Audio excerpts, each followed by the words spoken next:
천사가 여자들에게 말하여 이르되 너희는 무서워하지 말라. 십자가에 못 박히신 예수를 너희가 찾는 줄을 내가 아노라. 그가 여기 계시지 않고 그가 말씀하시던 대로 살아나셨느니라. 와서 그가 누우셨던 곳을 보라.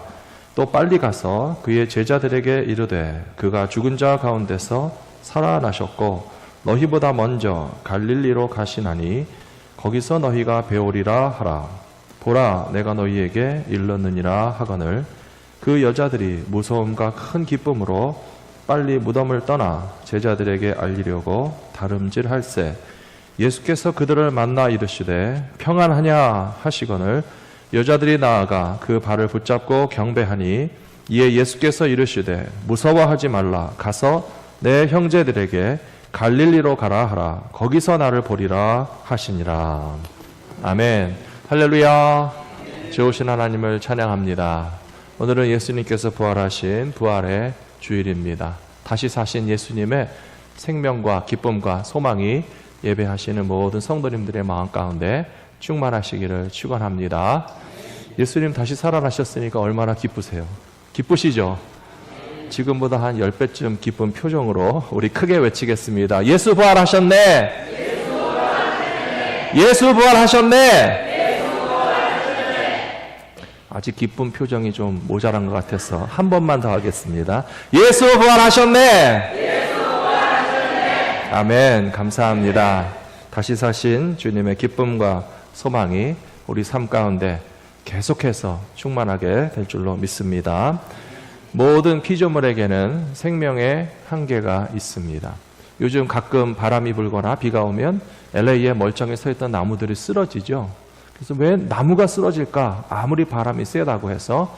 그런데 제가 뉴스를 보니까 나무가 수명이 있다고 그럽니다. 모든 나무가 500년, 1000년 가는 게 아니고요. 어떤 나무는 100년도 못 가니까 서 있지만 죽은 나무입니다. 그러니까 바람이 불면 버티지 못하고 쓰러질 수밖에 없는 것입니다.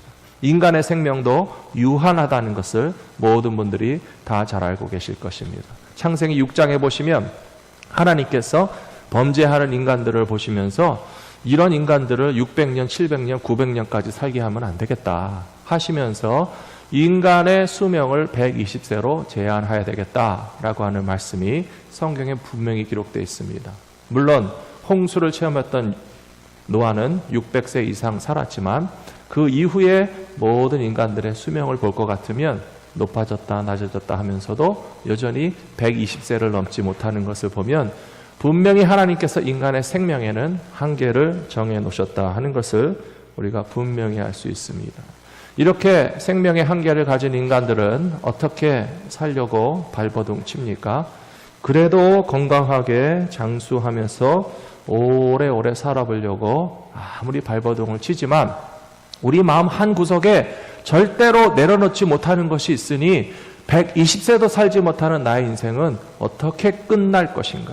끝난 이후에 나의 존재는 어떻게 될 것인가에 대한 두려움도 있고 질문도 있고 대책이 없는 경우가 많이 있는데 하나님께서는 우리에게 예수 그리스도를 통하여서 영생의 소망을 주셨다 하는 사실을 이 부활주일의 아침에 더욱더 확실히 깨닫고 살아가시는 저와 여러분들이 되셔야 할 줄로 믿습니다. 생명의 한계를 가진 인간들이 자기의 삶을 살아가는 방식을 크게 두 가지로 나눌 수 있습니다. 한 가지는 살아있는 동안에 즐기자. 어차피 영원히 살지 못하니까 그냥 인생을 즐겨보자 하는 그런 방식의 삶의 자세가 있고, 그래도 그렇지 않다. 사는 날 동안에 의미 있게 살기 위해서 나의 죽음도 미리 대비하자 하는 지혜로운 분들도 있습니다. 어느 편이 더 많으실 거라고 생각하십니까? 아무래도 인생을 즐기자 하는 사람들이 많이 있겠죠. 카르페 디엠이라고 합니다. 라틴어로 한 말인데요. 오늘을 잡아라. 무슨 뜻인가 하면 그냥 내일 걱정 말고 오늘을 즐기자 하는 자세로 살아가는 그런 카르페 디엠의 자세로 살아가는 사람들이 훨씬 더 많고요. 아주 소수의 사람들만이 죽음을 생각합니다. 메멘토 모리라고 말합니다. 역시 라틴어인데 이 메멘토 모리라고 하는 말은 로마의 개선 장군들이 전쟁에 승리하고 우쭐해서 로마의 승리의 개선 행진을 할 때에 그를 따르는 노예들에게 시켜서 계속 외치게 하는 말이 메멘토 모리입니다. 당신이 개선 장군이지만 승리했지만 그 승리가 영원한 것이 아니고 죽음을 생각하라. 메멘토 모리. 당신도 죽는다는 사실을 잊지 말아라 라고 일깨우면서 우리의 인생은 유한한 존재라고 하는 것을 기억나게 함으로써 아무리 승리한 개선 장군이라도 교만으로 살아가는 것이 아니라 자기의 존재가 죽을 수밖에 없는 존재라는 사실을 잊지 말고 살게 하였다 하는데요. 그러나 예수를 믿는 사람들은 카르페 디엠도 아니고 메멘토 모리도 아닙니다. 예수님 살아나셨답니다. Jesus is risen. 예수님께서 부활하신 것이 우리 삶의 방식이 되고 목적이 되고 방향이 되어서 부활하신 예수 그리스도께서 우리에게 주시는 새로운 삶의 목적과 기쁨과 소망을 가지고 살아갈 것을 다짐하시는 오늘 부활주일의 예배가 되시기를 부탁합니다. 예수님께서 부활하셨기 때문에 오늘 설교 제목입니다. 오늘 제가 질문을 하면 답은 다 여기다 갖다 붙이시면 맞아 떨어지게 되겠습니다. 예수님께서 부활하셨기 때문에 주님의 부활은 우리의 두려움과 절망을 영생의 소망으로 바꾸셨습니다. 120세도 살지 못하고 죽을 수밖에 없는 우리들에게 영생의 소망을 가질 수 있게 된 근거가 있다면 설교 제목대로 예수님께서 부활하셨기 때문에 그렇습니다. 믿으십니까? 네, 아침이라 좀 잠이 안 깨신 분들은 정신을 차리시기 바랍니다. 설교 말씀에 집중하셔야 됩니다. 딴 생각하지 마시고요. 오늘 하루 모든 근심 걱정 다 내려놓으시고요. 예수님께서 부활하셨다는 것보다 지금 더 중요한 사실은 없습니다. 그렇죠? 대답 안 하시는 거 보세요. 정신이 딴 데가 있어요 지금. 예수님이 살아나셨다는 것보다 더 중요한 거 없습니다. 예, 뭐 아직도 근심 걱정이 있으셔갖고 뭐 집에 가스불 안 끄고 오셨습니까? 그런 거 걱정하지 마시고요. 인생의 두려움과 절망을 영생의 소망으로 바꾸시는 것이 바로 예수님의 부활 사건이라고 하는 사실을 오늘 하루만큼은 우리의 마음과 생각 속에 가득 찰 수 있도록 거기에 집중하시라는 말입니다. 인간의 삶을 전체를 놓고 봤을 때 고통이 많으냐 즐거움이 많으냐 계산해 보시면 답은 뻔합니다. 고통이 많죠. 근심과 걱정이 많아요. 웃으며 사는 날이 많은지 웃지 못하고 사는 날이 많은지 어른들과 아이들이 확연하게 차이가 납니다. 아이들은요 그렇게 맨날 웃고 살아요. 가끔 울죠. 근데 가끔 울어도 혼납니다. 애들은 그냥 웃고 까불고 근심 걱정이 없고 그냥 마냥 즐겁게 밝게 사는데 그 철없는 어린아이의 시절이 지나고 살아가는 우리 인생에는요 뭐 그렇게 근심과 걱정이 많은지 모르겠어요. 예수님께서 그 근심 걱정 많은 우리들의 인생에 찾아오셨습니다. 그래서 예수님도 3년의 공생의 가운데는요 같이 아파하시고 같이 눈물 흘리시고 같이 인간의 고통과 괴로움에 바짝 붙으셔서 우리의 고통과 괴로움을 위로하시고 더 이상 그 근심과 걱정의 생애가 아니고 영원한 하나님의 나라를 바라보며 살 수 있게 하시려고 하나님 나라의 복음을 전파하셨기 때문에 많은 사람들이 예수님을 좋아했습니다. 예수님에게 기대와 소망을 풀었습니다. 예수님이 계시니까 참 좋다라고 하는 그런 마음을 가지고 있던 사람들이 예수님께서 십자가에 달리셨을 때 정말 놀랐습니다. 충격이 컸습니다. 예수님이 영원토록 우리 곁에 계실 것이라고 기대했었는데 그 예수님도 십자가에 달려 죽으시니까 헛된 소망이었는가? 라고 충격에 빠져서 예수님의 제자들이 다 흩어졌습니다. 다락방에 숨었습니다. 베드로는 다시 디베랴 바닷가로 고기 잡으러 가기도 했고 엠마오를 향해서 지친 발걸음 낙향하는 제자들도 있었습니다. 그런데 참 놀랍게도요. 우리 성경에 보시면 예수님의 무덤가에 제일 먼저 찾아간 제자들은 남성이 아니고 여성이었습니다. 그러니까 여성들의 신앙을 좀 존중해 주시고 존경해 주시고 따라가야 될 것 같습니다. 남자 제자들 다 어디 갔습니까 도대체? 여자 제자들이 안식 후 첫날 새벽에 그게 바로 썬데이고 부활주일 아침입니다. 왜냐하면 안식일에는 아무도 이동할 수 없었습니다. 노동할 수 없었습니다. 예수님께서 십자가에 달려 죽으신 날이 금요일이라는 걸 아실 거예요. 성금요일 예배에 많이 오셨는데요. 금요일 날 오후에 돌아가셨기 때문에 금요일 날 해가 지면서부터 안식일이 시작되므로 예수님의 시신을 어떻게 잘 정성껏 모실 만한 시간적인 여유가 거의 없었습니다. 겨우 무덤 찾아서 거기다가 딱 모셔놓고 이제 안식일에는 사람들이 아무 일도 못하기 때문에 뭘 하고 싶어도 못하는 상황이었습니다. 그런데 여자 제자들이 향품을 가지고 예수님의 시신을 마지막으로라도 잘 섬겨드리려고 안식일이 끝나는 주일 아침 새벽에 해가 뜨기 전에 벌써 그 무서운 무덤가를 향해서 제일 먼저 찾아온 것입니다. 그리고 거기에 로마 군인들이 지키는 것을 다 알고 있었습니다. 대제사장들의 종들도 지키고 있는 줄을 다 알았습니다. 왜냐하면 예수님의 시신을 훔쳐다가 제자들이 예수님 부활하셨다라고 거짓말할까 봐, 헛소문을 퍼뜨릴까 봐 로마 군인들까지 동원해서 그 무덤을 지키고 있었을 뿐만 아니라 무덤 앞에는 큰 돌이 가로막고 있었기 때문에 이 여자 제자들이 근심과 걱정이 더 많았습니다. 로마 군인도 걱정되고 큰 돌도 걱정되고 예수님 돌아가신 것도 절망스럽고 어떻게 해야 될지 모르는 근심과 걱정에 가득 쌓여 있었음에도 불구하고 중요한 것은 이 여자 제자들이 예수님에게 찾아왔다는 것입니다. 사랑하는 성도 여러분, 이런 믿음 가지시게 되기를 바랍니다. 로마 군인들이 지키고 있으니까 안 가, 못 가. 무거운 돌로 막아놨을 테니까 안 될 거야, 못 가. 예수님 돌아가셨으니까 이제 우리에게 무슨 소망이 있어? 라고 하는 절망과 두려움 때문에 안 가고 못 가는 사람들은 정말 믿음 없는 사람들입니다. 이 여인들을 보십시오. 군인이 지켜도 돌이 맞고 있어도 예수님 십자가에 달려 죽으셨어도 그래도 예수님을 향한 소망을 버리지 않고 찾아왔더니 놀라운 부활의 사건의 최초의 목격자들이 되었습니다. 오늘 본문 말씀 1, 2, 3, 4절 안 읽었습니다. 그 1, 2, 3, 4절에 보시면 큰 지진이 나고 이 무덤의 돌문이 다 열려지게 되자 로마 군인들과 무덤을 지키던 사람들이 죽은 사람같이 되었더라 그랬어요.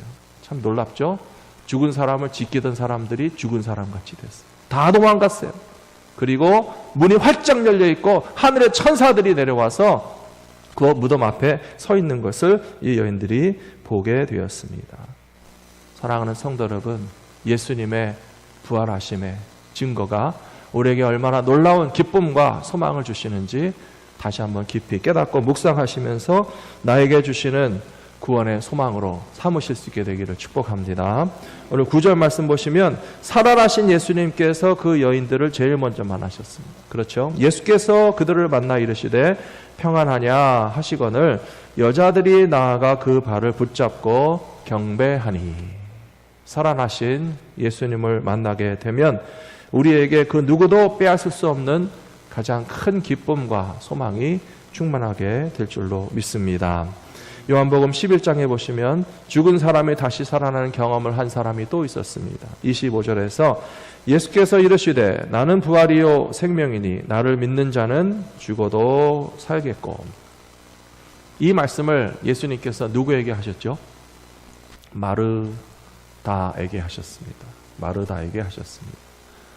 마르다가 오빠의 무덤 앞에서 예수님과 대화를 나눌 때 주님께서 하신 말씀입니다. 믿고 의지하던 집안의 유일한 남자, 기둥과 같은 존재, 병들어 죽었습니다. 실망이 얼마나 컸는지 예수님을 그렇게 잘 믿고 따르던 마리아가 집에 주저앉아가지고 나오지도 못하고 있었습니다. 성경 보십시오. 요한복음 11장에 보시면 마리아는 집안에 주저앉아서 슬픔에 잠겨서 예수님이 오신다 하는 말을 듣고도 맞으러 나가지도 못할 정도로 기운이 쫙 빠졌습니다. 그래도 언니 마르다가 나가서 예수님을 맞이하고 주님이 진작에 오셨으면 우리 오빠를 살려주셨을 텐데, 죽지 않게 하셨을 텐데 하면서 나눈 대화가 부활이요 생명이니 나를 믿는 자는 죽어도 살겠고 라고 하는 이 말씀을 해 주시고서 나사로가 죽어있는 무덤을 향하여 명령하시기를 나사로야 나오너라 말씀하심으로써 오빠가 살아나는 기쁨을 맛볼 수 있게 해 주셨습니다. 그때 미리 맛본 것이죠. 예수님의 부활도 있기 전에 이미 나사로가 살아나는 것을 보았던 마리아와 마르다에게 큰 기쁨이 있었지만, 그러나 그 기쁨은 잠시였고 바로 얼마 후에 예수님께서 십자가에 달려 돌아가시는 것을 바라보면서 마르다와 마리아의 유일하고 가장 큰 소망이었던 예수님의 십자가 사건 때문에 두려움과 절망이 컸었겠지만, 그러나 예수님은 그 약속을 지키시는 주님이십니다. 믿으십니까? 예수님은 약속을 지키시는 주님이십니다. 무슨 약속을 지키십니까? 나는 부활이요 생명이니 나를 믿는 자는 죽어도 살겠고 무릇 살아서 나를 믿는 자는 영원히 죽지 아니하리니 이것을 너희가 믿느냐? 여러분 믿으십니까? 우리는 살아있는 동안에 믿었기 때문에 영원히 죽지 않는 영생을 그리스도를 통하여서 이미 얻은 줄로 확실히 믿으시기 바랍니다. 그것이 모든 두려움과 절망을 이기는 주님의 약속이 될 것입니다. 두 번째로, 이와 같이 예수님의 부활하심을 깨닫고 믿고 만나는 사람들에게는 그 삶에 참 기쁨이 충만한 것입니다.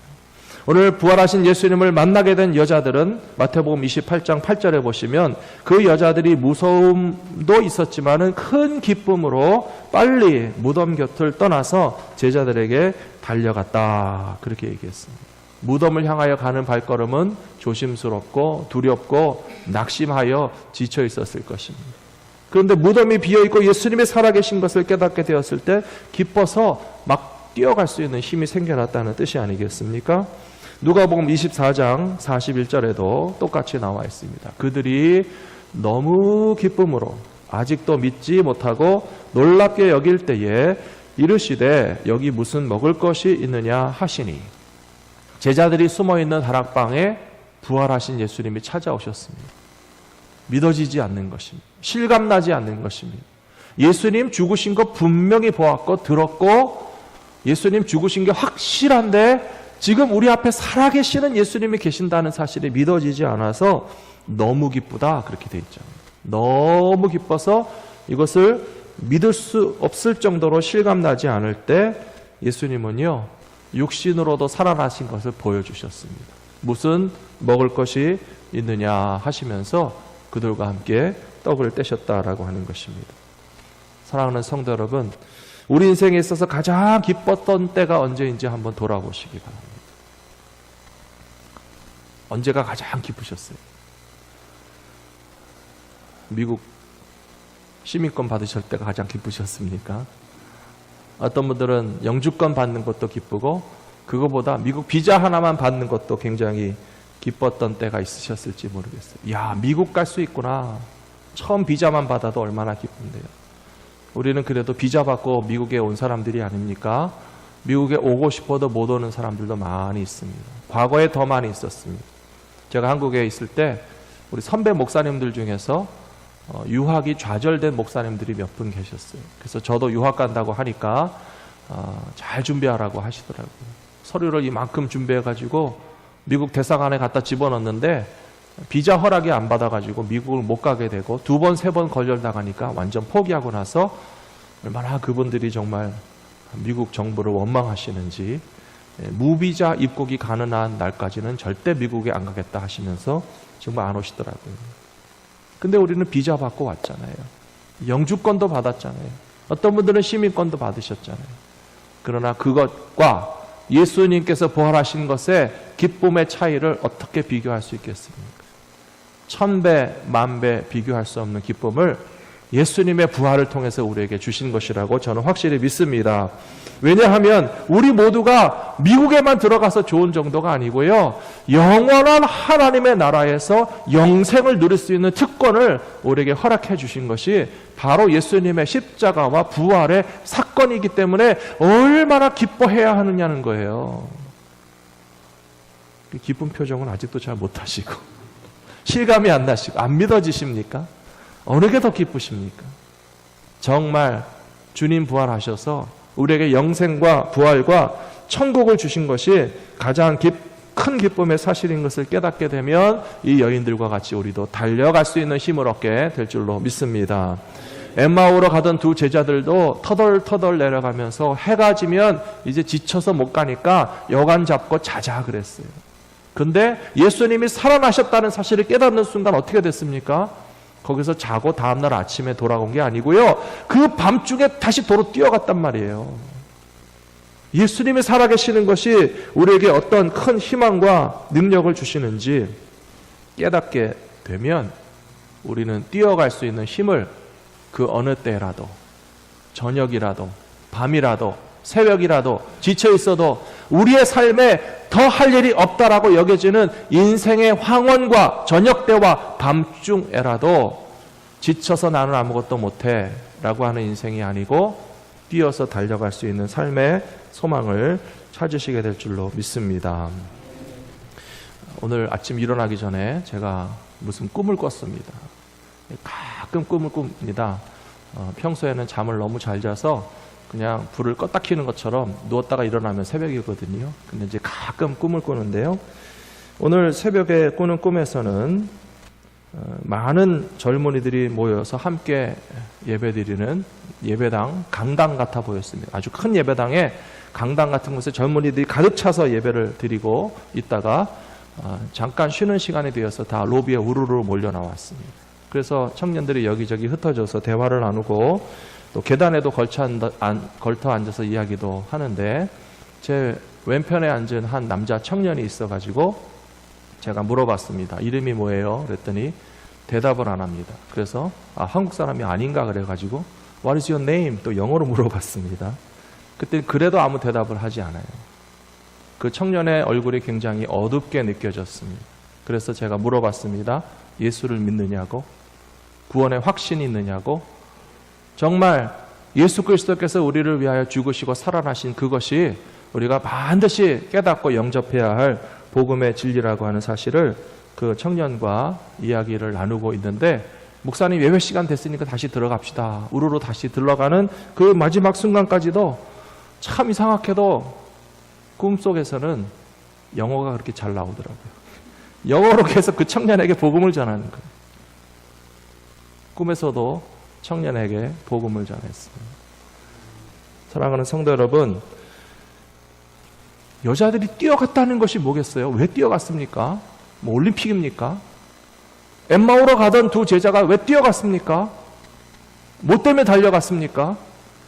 예수님이 부활하신 소식을 전하기 위해서 뛰어간 거예요. 우리의 인생 가운데 이제 뛰어가야 됩니다. 지금부터 뛰어가셔야 될 때예요. 모든 분들이. 오늘 예수님이 살아나셨기 때문에 여자들도 뛰고 엠마오로 가던 제자들도 뛰고 우리도 뛰어야 되는데, 그 달려가야 할 인생의 참된 목적과 사명은 다른 데 있지 않고 예수의 복음을 증거하는 일을 위해서 우리가 다 달려가야 할 사명을 받았다 하는 사실을 다시 한번 기억하시는 저 여러분들이 되시기를 부탁합니다. 마태복음 28장 오늘 말씀 10절에 보시면 이에 예수께서 이르시되 무서워하지 말라, 가서 내 형제들에게 갈릴리로 가라 하라, 거기서 나를 보리라 하시니라. 부활하신 예수님께서 갈릴리로 도로 가서 제자들과 다시 만나자 하신 이유가 무엇일까요? 또 성경에 보시면 부활하신 예수님은 40일 동안에 제자들과 함께 계시면서 하나님 나라의 이야기를 가르쳐 주셨다라고 이야기하고 있어요. 그 40일 동안에 하나님 나라에 관한 이야기를 하신 것은 다른 내용이 아니고 누가복음 24장에 나와 있는 내용이라고 저는 생각합니다. 같이 46절부터 48절까지 같이 읽어보겠습니다. 또 이르시되 이같이 그리스도가 고난을 받고 제3일에 죽은 자 가운데서 살아날 것과 또 그의 이름으로 죄사함을 받게 하는 회개가 예루살렘에서 시작하여 모든 족속에게 전파될 것이 기록되었으니 너희는 이 모든 일의 증인이라. 아멘. 예수님께서 부활하시고 갈릴리에서 제자들을 만나셔서 40일 동안이나 집중적으로 다시 트레이닝 하신 그 메인 띠임은 뭐냐면요, 바로 여기 나와 있습니다. 그리스도가 고난을 받고 3일 만에 죽은 자 가운데서 살아나는 것을 분명히 제자들이 경험했습니다. 그렇기 때문에 47절 예수의 이름으로 죄사함을 받게 하는 회개가 예루살렘부터 시작하여서 모든 나라 모든 족속에게 전파되는 것. 이게 누가복음 24장이잖아요. 저는 오늘 설교 말씀을 각 복음서의 맨 마지막 장을 가지고 준비했어요. 마태복음의 마지막 장은 28장입니다. 마가복음의 마지막 장은 16장입니다. 누가복음의 마지막 장은 24장입니다. 공관복음서 맨 마지막 페이지에 우리에게 주시는 결론은 무엇인가 하면 예수님이 부활하셨기 때문에 그 후에 제자들이 해야 될 일은 뭐냐 하면 부활의 증인으로서 복음을 전파하는 것이 우리의 사명이라고 하는 사실을 일깨워 주시는 것을 기억하시면서 예수님 부활 이후에 우리는 이제 무엇을 향해서 달려가야 될 것인가? 우리를 뛰게 만드시는 이유가 무엇인가? 예수의 복음을 증거하는 일을 위해서 달려가기로 다짐하시는 저와 여러분들이 되시기를 부탁합니다. 마태, 마가, 누가복음의 결론은 그렇고요. 요한복음의 마지막 21장은 좀 다릅니다. 요한복음 21장에서는 부활하신 예수님께서 베드로를 만나셨어요. 디베랴 바닷가에서 베드로를 만나시고 베드로에게 부탁하셨습니다. 네가 나를 사랑한다면 나의 양떼를 보살펴줘라. 바로 그 장면이 요한복음의 맨 마지막 페이지에 나와 있는 이야기입니다.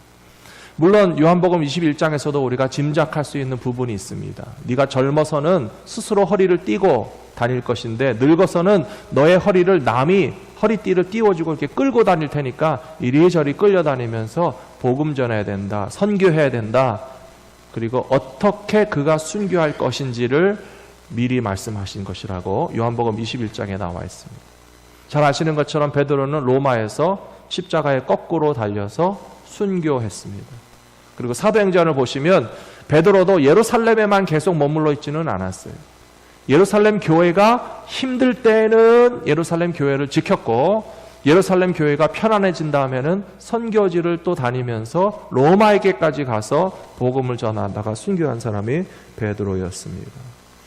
부활하신 주님께서 제자들에게 부탁하신 사명 중에 하나는 바로 주님의 양떼를, 교회와 성도를 보살피는 것이 저와 여러분들에게 주신 사명이라는 것입니다. 그런데 예수님께서는 왜 베드로에게 굳이 이 이야기를 남기셨을까요? 저는 오늘 아침 묵상하면서 예수님께서 베드로에게 이 말씀을 하신 이유가 있겠다 싶었습니다. 왜냐하면 베드로는 3번 예수님을 부인했던 사람이에요. 나는 예수님을 모른다. 나와 예수님 아무 상관없다. 내가 예수님의 제자라고 한다면 나는 저주를 받을 것이다 라고 아주 험악한 말을 해가면서 나는 절대 예수와 상관없다라고 부인을 했던 베드로였기 때문에 베드로에게 다시 한번 부탁하시는 부활하신 주님의 부탁을 도저히 거절할 수 없게 만드신 예수님의 계획이 아니신가 하는 것을 생각하게 됩니다. 사랑하는 성도 여러분, 우리들에게도 마찬가지입니다. 부활하신 예수님을 절대 부인할 수 없는 우리들에게 예수님께서 맡기신 사명은 먼 데만 있는 것이 아니에요.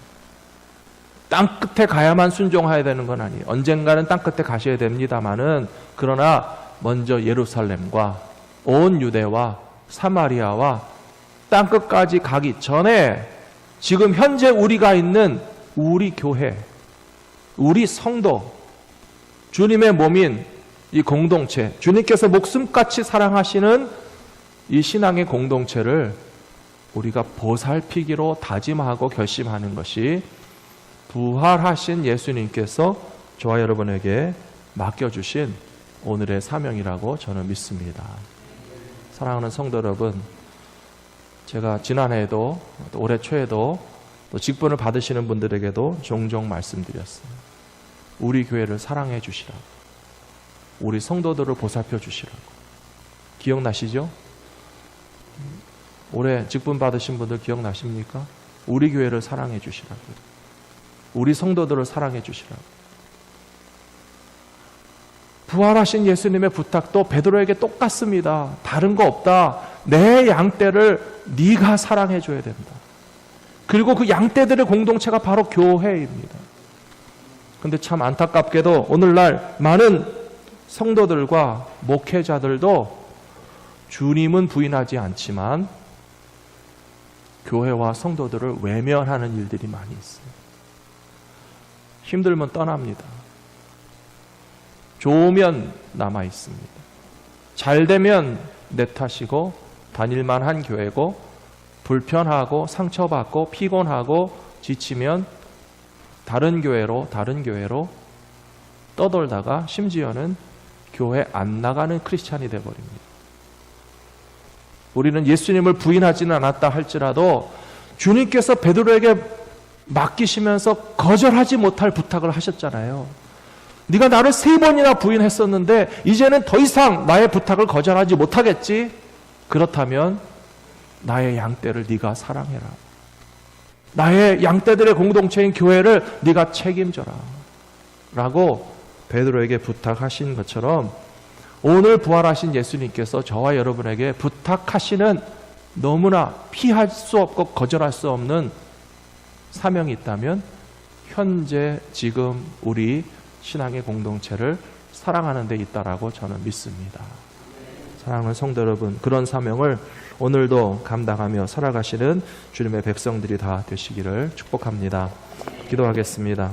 자비로우신 아버지 하나님, 예수님께서 죽은 권세 이기시고 다시 살아나셔서 부활의 첫 열매가 되시고 우리 모두에게 참 소망이 되어주셔서 감사합니다.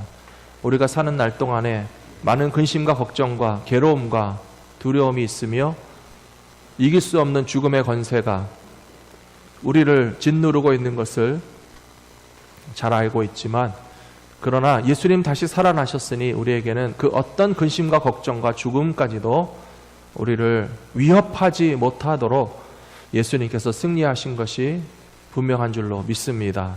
부활의 주님을 만나게 하여 주시옵소서. 다시 사신 예수님을 바라보게 하여 주시옵소서. 주님이 다시 살아나셨기 때문에 뛰어갈 수 있는 새 힘을 얻게 하여 주시옵시고, 달려가야 할 목적과 사명이 무엇인지 깨닫게 하여 주시옵소서.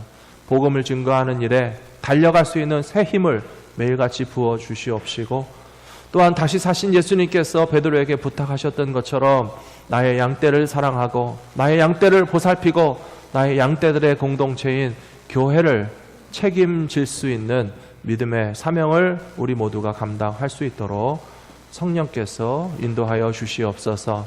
오늘 종일토록 다시 사신 주님 주시는 기쁨과 소망이 모든 성도들의 마음과 삶 가운데 충만하게 하여 주시옵시고, 만나는 사람마다 나누는 대화마다 주님 주시는 기쁨과 소망의 대화가 가득한 복된 날이 될 수 있도록 성령께서 인도하여 주시옵소서. 우리 주 예수 그리스도의 이름으로 감사하며 기도 올려옵나이다. 아멘.